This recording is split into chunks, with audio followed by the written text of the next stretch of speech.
What if I told you that one of Japan's earliest luxury coupes, sleek, confident, and decades ahead of its time, wasn't a Skyline or a Celica, but a Toyota Corona?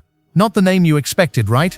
Behind its modest badge and conservative past lies a forgotten JDM legend, the 1970s Toyota Corona Mark II Coupe, now reborn through a stunning Restomod transformation. This isn't just a restoration, it's a resurrection. And today, on Regal Ride, we're peeling back the layers of time to rediscover a car that once challenged the West, faded into obscurity, and is now roaring back into relevance. But what made this Corona so different from its family sedan roots? That's where our story begins. By the early 1970s, Toyota had already earned a reputation for building reliable, no-nonsense cars. But reliability alone wasn't enough, not when American muscle dominated the streets, and Nissan's Skyline was making waves in Japan. Toyota needed more than just a sedan. They needed presence, personality, prestige. So in 1968, Toyota introduced the Corona Mark II, a more upscale version of the regular Corona. And by the time the second-generation X20 series arrived in 1972, Toyota had refined its vision. No longer just a family car, the Mark II was becoming a serious contender in Japan's growing luxury performance segment.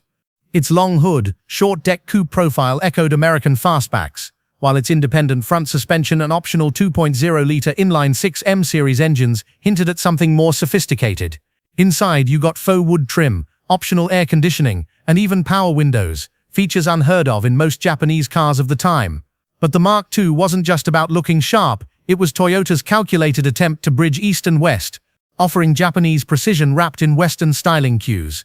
It was the gentleman's JDM cruiser. Quietly confident, undeniably cool. So how did this handsome coupe go from rising star to forgotten relic?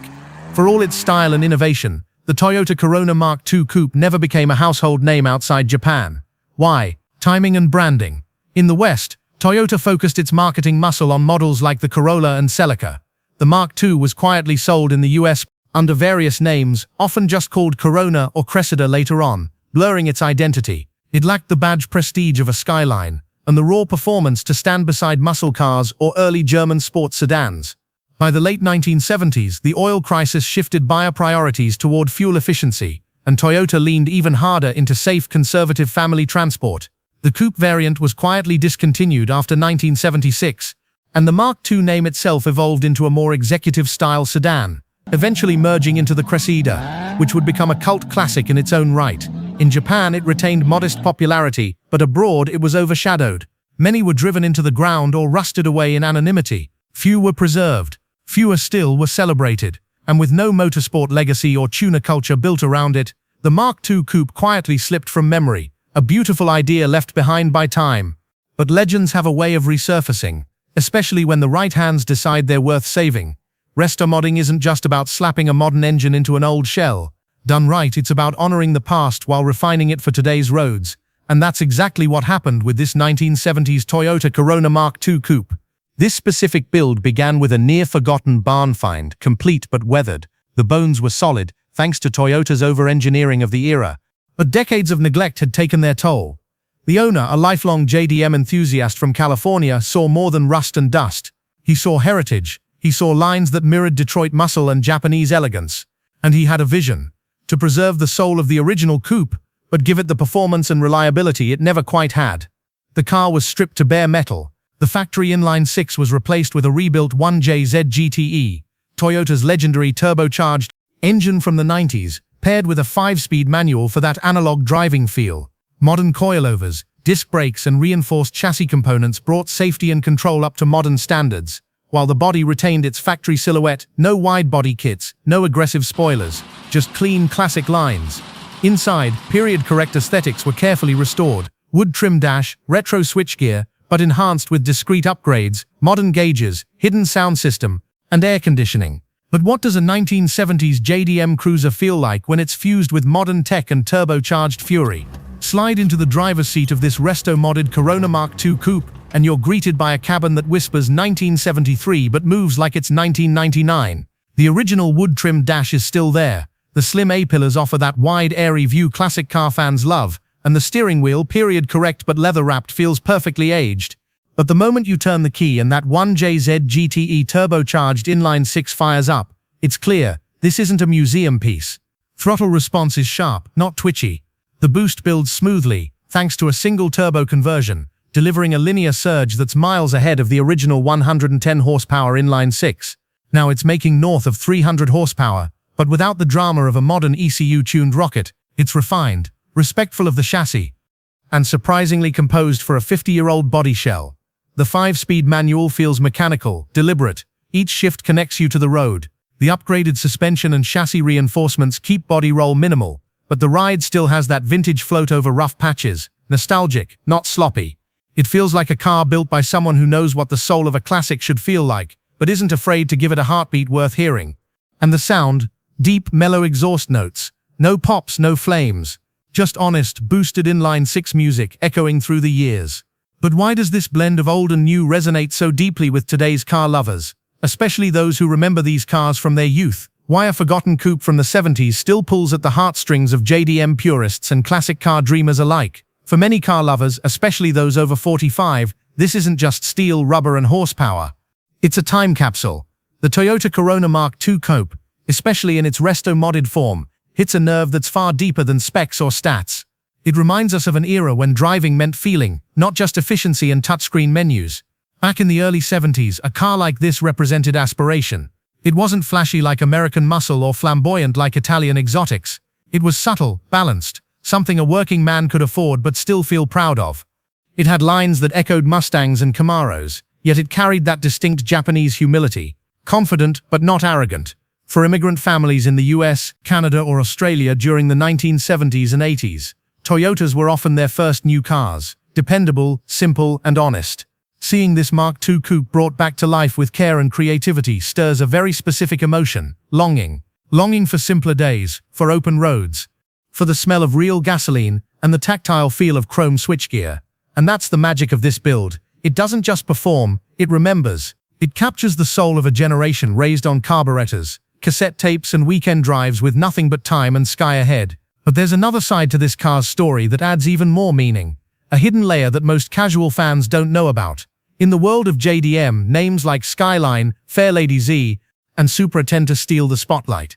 But beneath the surface, there are cars like the Toyota Mark II, vehicles that helped shape Japanese motoring culture, not through racing glory or headline-grabbing speed, but through quiet, consistent excellence.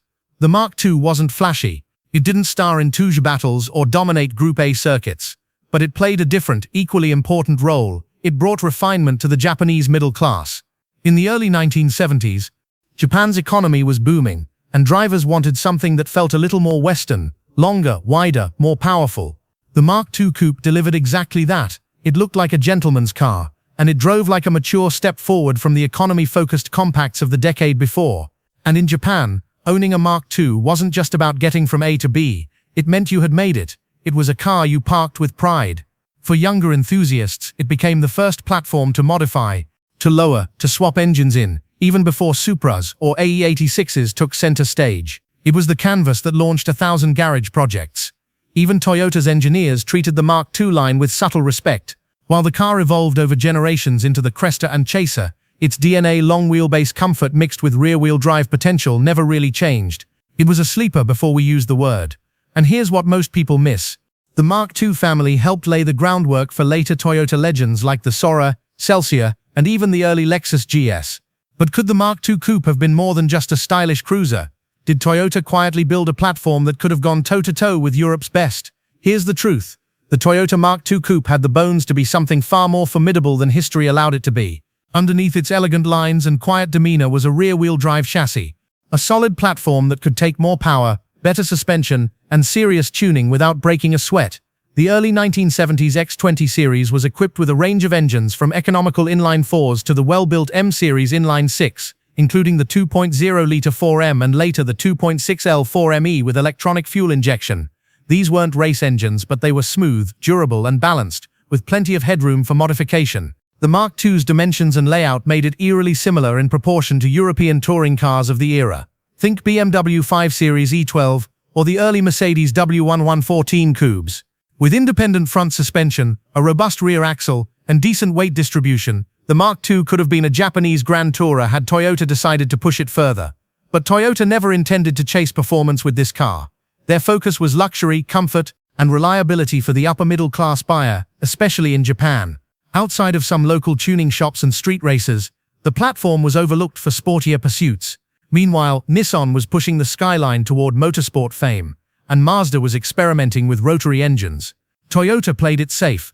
And yet, imagine if Toyota had taken the Mark II Coupe racing, or if they'd offered a factory high-performance trim, say a DOHC head, or even a lightweight GT version. The DNA was there, the engineering could have supported it. But here's the twist. Modern resto modders are now doing what Toyota never dared, unlocking that hidden potential. While Toyota never officially turned the Mark II Coupe into a performance icon, modern builders across the globe are doing what the factory wouldn't. In Japan, the US, and Australia, resto modders are transforming these once-forgotten coupes into full-blown JDM sleeper monsters, combining retro design with cutting-edge engineering. In Southern California, one shop swapped in a 2JZ GTE with a 6-speed manual, wrapped it in a subtle gunmetal finish, and tucked it over TE37 wheels. From the outside, it still looked like a vintage cruiser, but under the hood, 500-plus horsepower and enough torque to humble modern M cars. The interior was tastefully restored, analog gauges preserved, but hidden digital controls added. Even the factory air conditioning vents were retrofitted to house a Bluetooth climate module. In Japan, builders take a more traditional route, retaining the original 4M block but adding period-correct twin-carb setups, shaved engine bays, and custom exhausts that echo off the Tokyo expressways. These builds aren't just about speed. They're about honoring heritage while enhancing it. Some even go wild with full chassis swaps, dropping the Mark II body onto Lexus GS or IS platforms for independent rear suspension and modern safety. It's not sacrilege, it's evolution, and every detail from hand-stitched interiors to billet aluminum suspension arms speaks of craftsmanship, not just customization. These cars are now getting attention at shows like SEMA, Tokyo Auto Salon, and even popping up in high-end auction circles. The Mark II Coupe is no longer a mystery, it's becoming a movement. But where does that leave the original, the stock survivor? Is it lost in the shadow of its boosted brothers? In a world chasing horsepower and wide-body dreams, there's something sacred about a Mark II Coupe that's still bone stock. Original paint, factory 4M straight 6, even the analog clock ticks like it did in '74. This isn't just metal, it's memory. Every faded badge tells a story. Every patina mark holds a heartbeat from the past. And today, these survivors are quietly becoming priceless. So tell me, does originality still matter to you, or are we rewriting the past with every Restomod? Drop your thoughts in the comments. Subscribe to Regal Ride for more untold stories, forgotten legends, and timeless classics brought back to life. And if this ride made you feel something like, share and keep the legacy alive.